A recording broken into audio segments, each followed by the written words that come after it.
En pratique, c'est dans ce lieu que vos dons pour le Téléthon sont utilisés.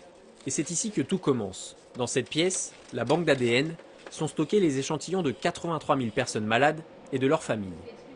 Notre mission dès le départ, c'était de collecter ces échantillons, de les coder de façon anonyme pour être en conformité avec la CNIL, pour la traçabilité et autres, et après extraire la matière première pour les chercheurs, pour qu'eux ils cherchent l'anomalie qui est sur cet ADN. Bonjour et bienvenue à la plateforme d'imagerie.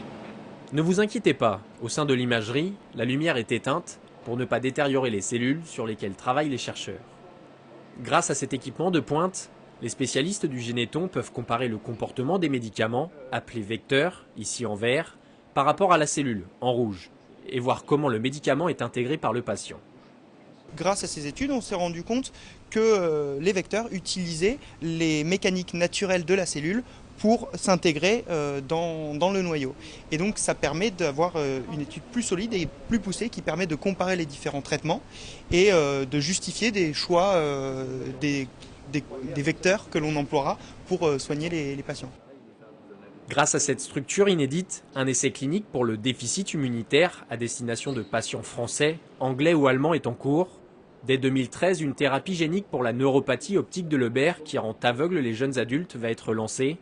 Et dès 2014, un traitement pour la myopathie de Duchenne devrait voir le jour.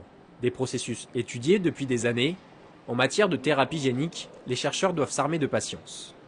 Les premiers résultats que nous avons eus, par exemple, lorsque nous avons réussi à guérir la myopathie de Duchenne chez les souris, c'était en 2005. Et là, ça a été une grande avancée parce qu'on avait réussi à concevoir un médicament qui déjà chez la souris marchait très bien. Et bien, c'est en 2014 qu'on va enfin pouvoir le tester chez l'homme. L'AFM a été créée en 1990 et est financée à 90% par les dons du Téléthon. Plus de 7000 maladies génétiques sont actuellement connues, un chiffre en augmentation constante chaque année.